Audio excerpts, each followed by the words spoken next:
திரு ஜவஹர் அலி, தாவேக்காவுடைய வருகைக்காக தான் அதிமுக காத்திருக்கா?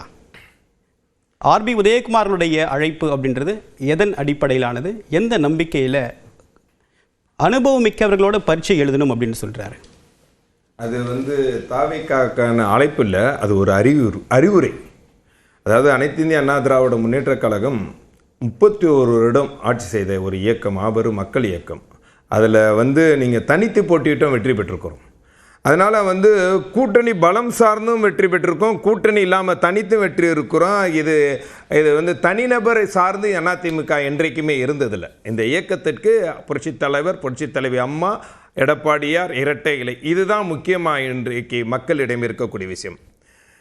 ஒரு கட்சி தலைவராக, கட்சியினுடைய மூத்த தலைவராக ஒரு அறிவுரையை சொல்கிறார். என்ன சொன்னால், இப்போது களம் பொறுத்த வரைக்கும் தமிழ்நாட்டில் திராவிட முன்னேற்ற கழகம், அண்ணா திராவிட முன்னேற்ற கழகம் என்ற அடிப்படையில் தான் இருக்கிறது. இது அரசியல் வல்லுநர்கள், அரசியலை சார்ந்து பேசக்கூடியவர்கள் எல்லாருடைய கருத்தும் அப்படி தான் இருக்குது. தாவேக்காவால் தனித்து போட்டியிட்டு வெற்றி பெற முடியுமானா அது நிச்சயமாக சாத்தியமே இல்லை. அன்டெஸ்டட் பார்ட்டியாக இருக்கிறாங்க. அப்படி இருக்கும்போது அவர்களுக்கு ஒரு அறிவுரை சொல்கிறாங்க. நீங்கள் தனித்து போட்டியிடுறதுனால வாக்குகள் பிரியும். வாக்குகள் பிரியும்னால உங்களுக்கு என்னன்னா அது திமுகவுக்கு சாதகமாக போயிடும். உங்களுடைய நோக்கம் என்னன்னா மீண்டும் திமுக ஆட்சிக்கு வரக்கூடாது. திமுக ஆட்சிக்கு வந்தால் அது ஒரு மிகப்பெரிய கேடு, மக்களுக்கும் கேடு, தாவேக்காவுக்கும் கேடு.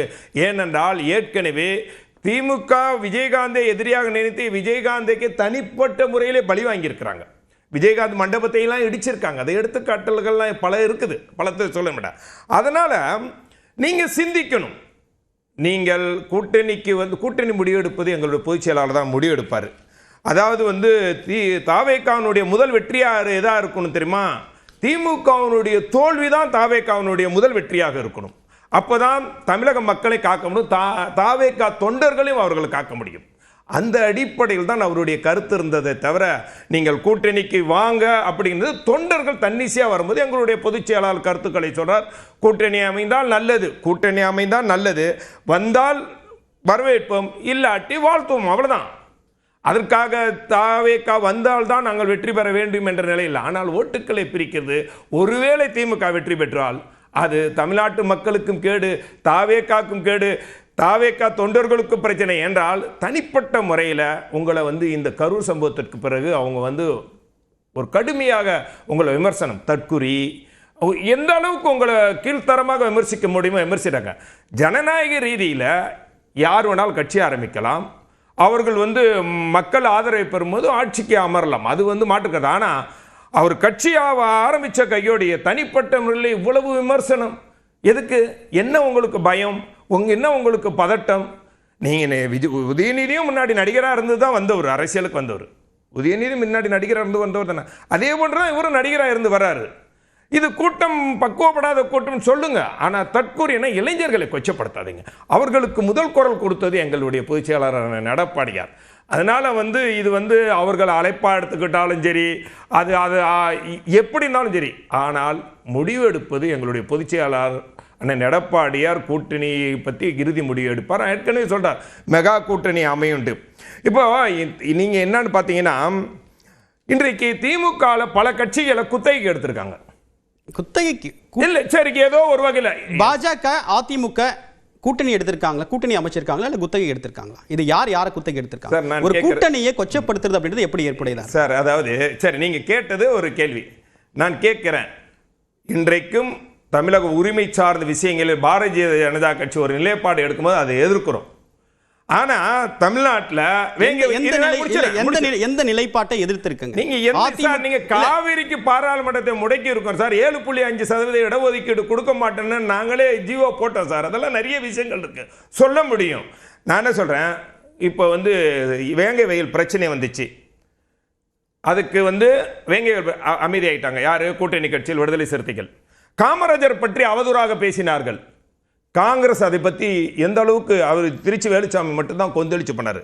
தூய்மை பணியாளர்களை பற்றி இன்றைக்கு எவ்வளோ அரெஸ்ட் பண்ணாங்க, சம்பளம் 23,000 15,000 குறைச்சாங்க. கம்யூனிஸ்டுகள் எங்கே போராட்டம்? சிறுபான்மை மக்கள், மசூதிகள் இடிக்கப்பட்டது, தேவாலயங்கள் இடிக்கப்பட்டது, சிறுபான்மை இயக்கங்கள் என்ன போராடினார்கள்? அப்போ நீங்கள் ஒரு கட்சி கூட்டணியில் இருக்கும்போது உங்களுடைய உரிமை சார்ந்து எந்த பிரச்சனையும் நீங்க பேசுறது இல்லை. அதனால சொல்றோம் இல்ல கூட்டணிக்கான அழைப்பு அப்படின்றது வேற. அது ஒரு கட்சி தேர்தல் வியூகத்தில் அமைக்கிறது. ஆனால் மீண்டும் திமுக ஆட்சி அமைந்தால் தாவேகா காணாமல் போய்விடும், ஆண்டவனே நினைத்தாலும் காப்பாற்ற முடியாது அப்படின்னு சொல்றதுடைய வெளிப்பாடு என்ன? எச்சரிக்கையா? கட்சியே காணாம போயிடும், ஒழுங்கா எங்களோட சேர்ந்துருங்க அப்படின்னு சொல்றாரா? இல்லை அவருக்கு அறிவுரை. நான் ஏற்கனவே வரலாறுகள் உண்டு. ஏற்கனவே விஜயகாந்த் திமுக எதிர்த்ததுனால அவர் மண்டபம்லாம் இடிச்சாங்க. இல்லை நான் சொல்றது திமுக ஆட்சி காலத்தில் தான் எம்ஜிஆர் கட்சியை தொடங்கினார். பல பேர் திமுக அதிமுக ஆட்சி காலத்துல கமல் கட்சியை தொடங்கினார். அப்படி பல வரலாறு இருக்கு. சரி, இப்ப திமுக ஆட்சி இல்ல திமுக ஆட்சி சக்தியோட நீங்க மற்றவர்களை ஒப்படைக்க இல்ல, விஜய் அவர் எம்ஜிஆரோட தான் கம்பேர் பண்றாரு சார். வரலாறு திரும்பவும் வரலாற்றை மாற்றி அமைப்போம் அப்படின்னு சொல்றாரு. நீங்க காணாம போயிடும் அப்படின்னு சொல்றது ரொம்ப அவரை ரொம்ப குறைவா மதிப்பிடுறீங்களோன்னு தோணுது. கரூர் பிரச்சனைக்கு பிறகு அவர் குறி வச்சு தாக்கப்படுறாரா இல்லையா? நான் அதுக்கு உதாரணமா அவர் சொல்றாரு. என்ன சொல்றாரு? நீங்க பாருங்க, சிரஞ்சீவி கட்சி ஆரம்பிச்சு அவர் ஒரு சரியான முடிவு, தவறான முடிவு எடுத்ததுனால அவர் இன்றைக்கு அந்த கட்சியே இல்லாம போயிடுச்சு. பவன் கல்யாணம் ஒரு கூட்டணி அமைச்சு இன்னைக்கு துணை முதலமைச்சரா இருக்காருன்னா இது ஒரு அறிவுரையா தான் நீங்க கேட்கணும். அவர்களுக்கு சிந்திக்கக்கூடிய அந்த பொறுப்பை கொடுக்கிறோம். பவன் கல்யாண் தனித்து போட்டியில்லை சார், கூட்டணி அமைச்சு துணை முதலமைச்சர் ஆனார். அதான் சொல்றேன், அதே வாங்க அப்படின்னு கேக்குறீங்களா? கூட்டணி வந்தால் தவறில்லை சார், வந்தால் வரவேற்போம், வராவிட்டால் நாங்கள் வாழ்த்துவோம் தான் நான் சொல்றேன். அதனால நீங்க இப்போ சீமான் கூட தனிச்சு போட்டிடுறாங்கிறாரு. அவர் 8% வாக்குகளை வாங்குறாரு. அந்த 8% வாக்குகள் அவர் வெற்றி பெற்று அவர் ஏதாவது ஆட்சி அதிகார பலத்துக்கு வர முடியுமா? இந்த இருந்த போயினா ஒரு 10 எம்எல்ஏக்களை பெற்றிருக்கலாம். இது ஒரு அறிவுரை. இந்த அக்கறை அப்படின்றது நாமக்கல் இதே செப்டம்பர் 27ஆம் தேதி 12 மணிக்கு விஜய் பேசுறார். அதிமுகவை விமர்சித்து பேசுறார். அதிமுக ஜெயலலிதா காட்டிய வழியில் பயணிக்கவில்லை, இன்னொருவருடைய கட்டுப்பாட்டில் இருக்கிறது அப்படின்ற விமர்சனத்தை பல தலைவர்கள் அண்மை காலத்தில் சீமான் வச்சிருக்காரு, நிறைய பேர் வச்சிருக்காங்க. ஆனால் விஜய் இவ்வளவு விமர்சனம் வச்சாலும் அதிமுக விஜய் மேலே தாவேகா மேலே இவ்வளவு அக்கறை காட்டுதலுடைய பின்னணியில் அதிமுக பலவீனப்பட்டிருக்கு அப்படின்றது தான் என்ன தோணுது? இது பலவீனம்னா அப்போ திமுக இருக்கக்கூடிய கட்சிகள்லாம் கூட்டணி வச்சு போட்டிடுறாங்களா, அது பலவீனம் சொல்ல முடியுமா? தனித்து போட்டி வெற்றி பெற முடியுமா? பலவீனம் இல்லை சார். இன்றைக்கு ஒரு அதிகார பலமும் ஒரு ஆணவ பலமும் பண பலம் எல்லாம் மிக்கக்கூடிய ராட்சத பலத்தோடு இந்த திமுக இருக்கிறாங்க. அப்போ அந்த எதிர்ப்பதற்காக எல்லா கட்சிகளும் கோட்டுக்கள் பிரியக்கூடாது என்று சேர்க்கிறோம் தவிர நீங்கள் நீங்கள் வந்தாதான் எங்கள் வெற்றி பெறணுங்கிற நிலை இல்லை. நாங்கள் எப்பயுமே நாங்கள் சொல்வது உங்களுடைய நிலைப்பாடு என்ன? நாங்கள் இந்த திமுக ஆட்சிக்கு வந்ததுலேருந்து நீங்கள் தமிழ்நாட்டில் சட்டம் ஒழுங்கு சரியா இருக்கா? வாக்குறுதி நிறைவேற்றிட்டீங்களா? கள்ளச்சாராய மரணம் இல்லையா? அதே மாதிரி இன்றைக்கு சொன்ன எவ்வளவு விஷயங்கள் நடந்துகிட்டு இருக்கு. கிட்னி திருட்டு இல்லையா? இது போன்று இருக்கும்போது உங்களுடைய நிலைப்பாடு என்ன? தாவே திமுக ஆட்சிக்கு வரக்கூடாது. அந்த நிலைப்பாட்டில் ஏன் ஒத்த கருத்துடைய கட்சிகள் ஒருங்கிணைய கூடாது என்பதுதான் கேள்வி. இல்ல, இதே முழக்கத்தை தான் அதிமுக வாக்குறுதி நிறைவேற்றவில்லை, சட்ட ஒழுங்கு பிரச்சனை முன்னிட்டு தான் பல தேர்தலை எதிர்கொண்டிருக்கு அதிமுக. ஆனா இதே விமர்சனத்தை தான் ஒவ்வொரு பிரச்சார கூட்டங்களிலும் எடப்பாடி பழனிசாமி அவர்கள் பேசி வரார். ஆனா அதையும் மீறி ஒரு கூட்டணிக்கான தேவை இருக்கு, ஒரு அழுத்தம் இருக்கு, நம்மளால வலுவான கூட்டணி அமைக்க வேண்டிய நிர்பந்தம் அதிமுகவுக்கு இருக்கு அப்படினுடைய வெளிப்பாடு தான் இதா அப்படின்ற கேள்வி இருக்கு. சொல்லிடுறேன், நான் ஏற்கனவே சொல்லிட்டேன், அதிமுக கூட்டணி பலத்தோட தான் வெற்றி பெறணுங்கிற நிலையில் இல்லை. ஏன்னா இன்றைக்கு இந்த அவல ஆட்சியை பட்டு மக்கள் கொதிச்சு போயிருக்காங்க. ஊழல் ஆட்சி, குடும்ப ஆட்சி நடக்குதுன்ட்டு. ஆனா நான் சொல்வது நீங்க முதல்ல புரிஞ்சுக்கணும், ஓட்டுக்கள் பிரியக்கூடாது. நீங்க திமுகல ஒரு மகா கூட்டணி அதிகார பலத்தோட இருக்கும்போது ஓட்டுக்கள் பிரிஞ்சு விடக்கூடாதுன்னு ஒரு தலைவராக மக்களுடைய எண்ணங்களை புரிந்து கொண்டு இந்த மக்களுக்காக சேவை செய்யக்கூடிய ஒரு இயக்கத்தினுடைய பொதுச் செயலாளர் சொல்றதுல என்ன தவறு இருக்கு? அதுக்காண்டி கூட்டணிக்கு வாங்க நாங்க பலவீனம் ஆயிட்டோம்னு அர்த்தம். 2016 மக்கள் நல கூட்டணி அப்படின்ற ஒரு கூட்டணி அமைஞ்சது. ஆனா அதை எல்லாம் கன்சிடர் பண்ணாம தனித்து தான் நிப்பேன் அப்படின்னு சொல்லிட்டு அதிமுக நின்னுச்சு. ஆனா அந்த நிலை இன்னைக்கு மாறி இருக்கான்ற ஒரு கேள்வி எழுது. மக்கள் நிலை கூட்டணி அமைந்ததுனால நீங்க வாக்குகள் பிரியுதுங்கிறது உண்மைதானே? யார் ஆட்சிக்கு வந்தது? யார் ஆட்சிக்கு வந்தது?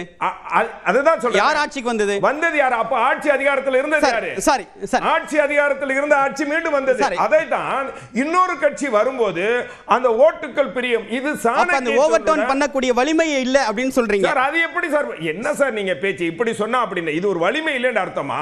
சரி, அப்ப திமுக பார்த்து நீங்க, நான் கேட்கிறேன் ஒரு நிமிஷம், நீங்க நெறியாளர் கேட்கிறேன், திமுக பார்த்து சார் நீங்க உங்களுக்கு வலிமை இல்லை, ஏன் சார் தனித்து போட்டியிட? இல்ல அப்படி ஒரு கேள்வி எழுப்புறேன் நான். திரு வன்னியரசு நீங்க கேட்க முடியுமா? இதுக்கான வன்னியரசு அது என்ன, அது கூட்டணி அமைப்பது சரி. ஒரு தேர்தலுக்கான வியூகம். சரி. அதுல வலிமை இருக்காங்கன்னு அர்த்தம். சரி. இத போல கேள்வியை நீங்க திமுக கேட்க முடியுமா? கேட்கலாம், எல்லாருமே கேட்கலாம், யாருமே இல்ல அது இல்ல இல்ல நியாயமான கேள்வி இல்ல. எல்லாரையுமே கேட்கலாம், அதெல்லாம் பிரச்சனை நியாயமான கிடையாது. கேள்வி இல்ல. சரி. தேர்தலுக்கான கூட்டணி என்பது வேறு, இது இது வெற்றிக்கான கூட்டணி, அதுதான் சரி. முக்கியம். திரு வன்னியரசு, ஆர்பி உதயகுமாருடைய கருத்து அப்படின்றது எச்சரிக்கையா, ஆலோசனையா, அழைப்பா, இல்ல மிரட்டலா?